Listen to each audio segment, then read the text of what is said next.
वहां जाते हैं साहब, आंख में आंसू हो जाए ऐसे दृश्य खड़े होते हैं। किसी नक्सली बच्ची को नेल पॉलिश देते हैं तो लगाते लगाते रो पड़ती है। इसके ट्यूटर उसको पूछते हैं क्यों रो रही हो, कि पहली बार मैंने जीवन में नेल पॉलिश लगाया है, 7 साल की थी, ये मुझे उठा ले गए, तब से पैंट शर्ट और बूट में घूम रही हूं, मैंने जीवन को कभी देखा नहीं। मान्यवर लिपस्टिक लगाते लगाते वो रो पड़ते, मेहंदी हाथ में लगती है, उनकी खुशी का कोई ठिकाना नहीं रहता। वहां पर बस्तर में मान्यवर साप्ताहिक बाजार लगते हैं, उनके माँ बाप को मिलने के लिए ले जाते हैं। खुद तो माँ बाप के आशीर्वाद लेते हैं और नए जीवन की आशीर्वाद मांगते हैं। कुछ लोग माँ बाप को पीटने लगते हैं, क्यों दे दिया हमने नक्सलियों को, हमारा जीवन बर्बाद कर दिया। 25-25, 30-30 साल तक न पढ़े न लिखे, निरक्षर रहे, खाना नहीं मिला, पशुओं की तरह दौड़ते रहे, ना रात देखा ना दिन देखा, पूरा जीवन इनका तबाह हो गया। और जिसको भी ये नक्सलवादी हिंसा अन्याय का सामना लगती है, मेरे सबसे करबद्ध निवेदन है, एक कैंप में जाकर 2 रात बिताइए, आपको मालूम पड़ेगा ये नक्सलवादियों ने क्या किया। और यहां बैठकर फैशनेबल तरीके से इनका पक्ष लेना, कि इनकी सुनो, इनसे चर्चा करो, बहुत सरल है किसी के पास जवाब? ये 15,000 बच्चों का जीवन बर्बाद कर दिए, कौन जिम्मेदार है किसी के पास जवाब? क्या सारे बुद्धिजीवी अर्बन नक्सल जाकर देखिए कैंप में आपने क्या किया है।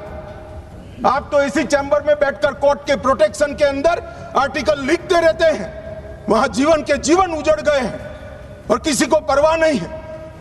अपने आप को ह्यूमन राइट का चैंपियन मानते हैं।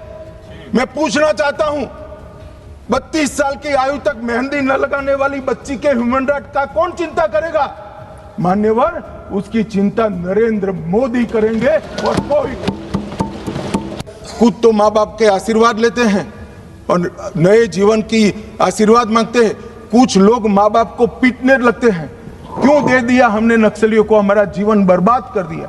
25-25, 30-30 साल तक न पढ़े न लिखे, निरक्षर रहे, खाना नहीं मिला, पशुओं की तरह दौड़ते रहे, ना रात देखा ना दिन देखा, पूरा जीवन इनका तबाह हो गया। और जिसको भी ये नक्सलवादी हिंसा अन्याय का सामना लगती है, मेरे सबसे करबद्ध निवेदन है, एक कैंप में जाकर 2 रात बिताइए, आपको मालूम पड़ेगा ये नक्सलवादियों ने क्या किया। और यहां बैठकर फैशनेबल तरीके से इनका पक्ष लेना, कि इनकी सुनो, इनसे चर्चा करो, बहुत सरल है किसी के पास जवाब? ये 15,000 बच्चों का जीवन बर्बाद कर दिए, कौन जिम्मेदार है किसी के पास जवाब? क्या सारे बुद्धिजीवी अर्बन नक्सल जाकर देखिए कैंप में आपने क्या किया है। आप तो इसी चैम्बर में बैठकर कोर्ट के प्रोटेक्शन के अंदर आर्टिकल लिखते रहते हैं, वहां जीवन के जीवन उजड़ गए हैं और किसी को परवाह नहीं है। अपने आप को ह्यूमन राइट का चैंपियन मानते हैं। मैं पूछना चाहता हूं, 32 साल की आयु तक मेहंदी न लगाने वाली बच्ची के ह्यूमन राइट का कौन चिंता करेगा? मान्यवर, उसकी चिंता नरेंद्र मोदी करेंगे और कोई। इनका अधिकार जो छीन लिया है, इसका हिसाब कभी न कभी देना पड़ेगा। मैं तो जन्म से हिंदू हूं मान्यवर, कर्मों में मानता हूं। जिन्होंने भी शब्द से भी प्रचिन्न समर्थन नक्सलाइटियों का किया है, वो सब इस पाप के इतने ही भागीदार है जितना बंदूक लेकर घूमे। मान्यवर, इनकी नौकरी और रोजगार के लिए हमने ढेर सारे प्रयास किए। मान्यवर, कौशल केंद्र बनाए, 12वां इनके बच्चों के लिए 12वीं तक की मुफ्त शिक्षा करी है। महिलाओं को 2 लाख का और पुरुषों को 5 लाख का ऋण की व्यवस्था है। वहाँ बस्तर ओलंपिक और बस्तर पंडुम, इसके माध्यम से संस्कृति और खेल का हम बढ़ावा कर रहे हैं। और वहाँ पर अब 1,20,000 कलाकारों ने बस्तर पंडुम में भागीदारी ली और 5,50,000 आदिवासी खेल खेले। मेरा तो विपक्ष के सभी उन सदस्यों से विनती है कि जो इसको न्याय की लड़ाई कहते हैं, वो बक्सर बस्तर पंडुम और बस्तर ओलंपिक में जाएं। मान्यवर, मेरे घर पर जिनके पैर उड़ गए, हाथ कट गए, आंख चली गई, ऐसे लोग आए थे, नाश्ता किए थे। मैं जानता हूं उनकी वेदना। राष्ट्रपति जी ने भी उनको बुलाया था। कभी 1 घंटा तो उनके लिए निकालो भाई। इन पर जुर्म डालने वाले को लिए भाषण करने के लिए आपके पास बहुत समय है। वो जुर्म का परिणाम देखने के लिए 1 घंटा निकालिए, ऐसा मेरा निवेदन है। मान्यवर, आज मैं यहां पर अंत में 2070 से नक्सली आतंक क्यों चला, इसके तय में भी जाना चाहता हूं। मान्यवर, जब मनमोहन सिंह की सरकार बनी तब एक NAC बनी थी, नेशनल एडवाइजरी काउंसिल। PM की काउंसिल ऑफ मिनिस्टर तो हमने सुनी थी, पार्लियामेंट में बहस के दरमियान सदस्य एडवाइस दे वो भी सुना था।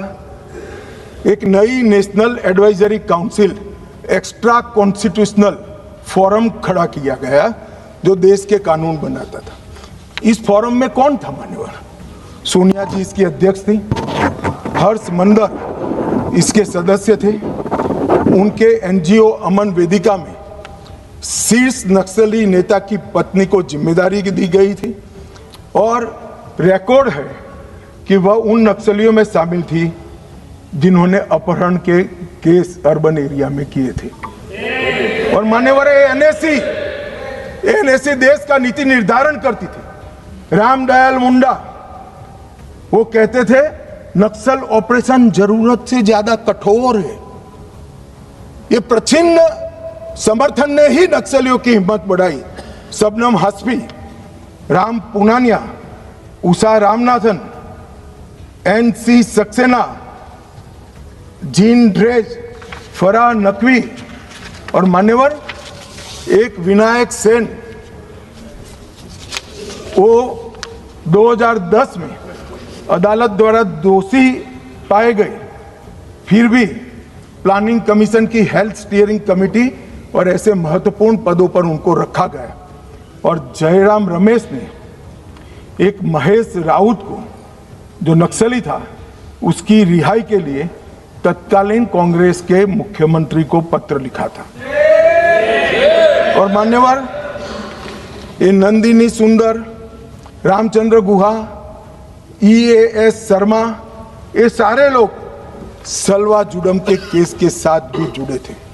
मान्यवर, जब देश के सर्वोच्च सत्ता के केंद्र सरकार की एक एक्स्ट्रा कॉन्स्टिट्यूशनल अथॉरिटी जो PM के भी ऊपर थी, इसके सदस्य अगर नक्सलवाद के समर्थक हो तो आप मुझे बताइए मान्यवर, किस तरह से नक्सलियों का हौसला टूटेगा, कैसे टूटेगा?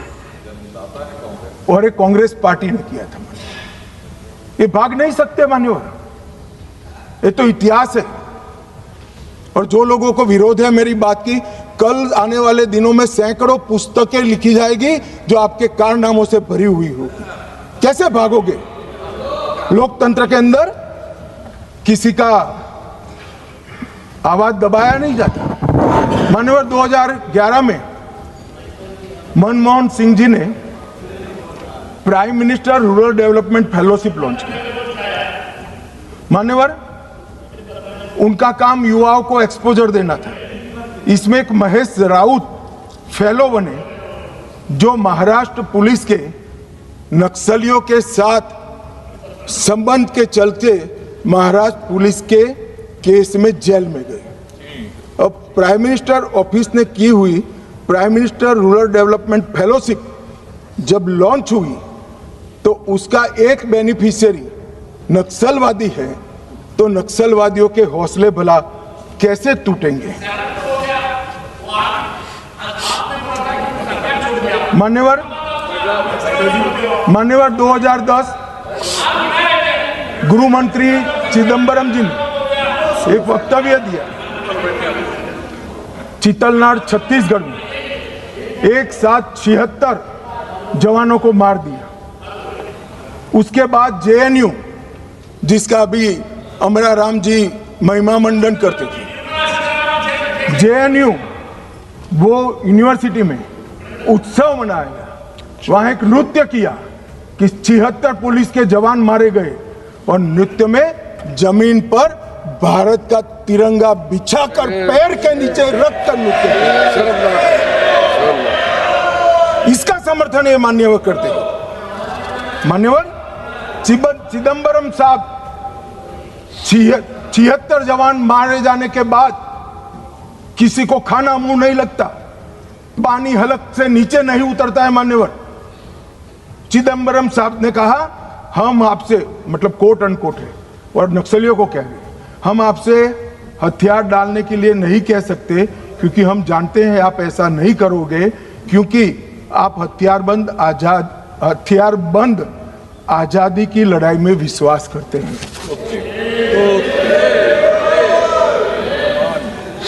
मान्यवर किस प्रकार से देश चला है, और पूरे तालाब में पानी भरा है, इसमें गोता लगाते हैं और कपड़े भिगोए बगैर बाहर निकलते हैं। हमने तो कुछ किया ही नहीं है। मैंने तो ऐसे जादूगर देखे नहीं है। तालाब में गोता लगा दे आदमी और बाहर निकले, एक भी कपड़ा भीगा ना हो, और कहेंगे मैं तो निर्दोष हूं, मैं गया ही नहीं, मैं तो बोला भी नहीं, चला भी नहीं। एक कमाल जादू आता है। मान्यवर मैं अब उनके नेता की बात करना चाहता हूं, राहुल गांधी जी की। राहुल गांधी जी अपने लंबे राजनीतिक करियर में कई बार नक्सलों और उनके हमदर्दों के साथ देखे गए। भारत जोड़ो यात्रा में कई नक्सल फ्रंटल संगठन हिस्सा लिए, इसका रिकॉर्ड है। 2010 में उड़ीसा में लाडो सिकोका के साथ मंच साझा किया। सिकोका ने उसी मंच से भड़काऊ भाषण दिया और राहुल गांधी को माला भी पहनाई। 2018 में हैदराबाद में गुम्माडी विट्ठल राव उर्फ गद्दार से मुलाकात की, जो विचारधारा के करीब रहे। मई 25 कोऑर्डिनेशन कमेटी ऑफ पीस, मान्यवर 2025 कोऑर्डिनेशन कमेटी ऑफ पीस, इसके साथ मुलाकात की। मान्यवर आज हिडमा जब मारा गया, मान्यवर 172 जवानों को मारने वाला हिडमा जब मारा गया, इंडिया गेट पर नारे लगे, कितने हिडमा मारोगे, हर घर से निकल लेंगे हिडमा। ये वीडियो को राहुल गांधी ने स्वयं ट्वीट किया है।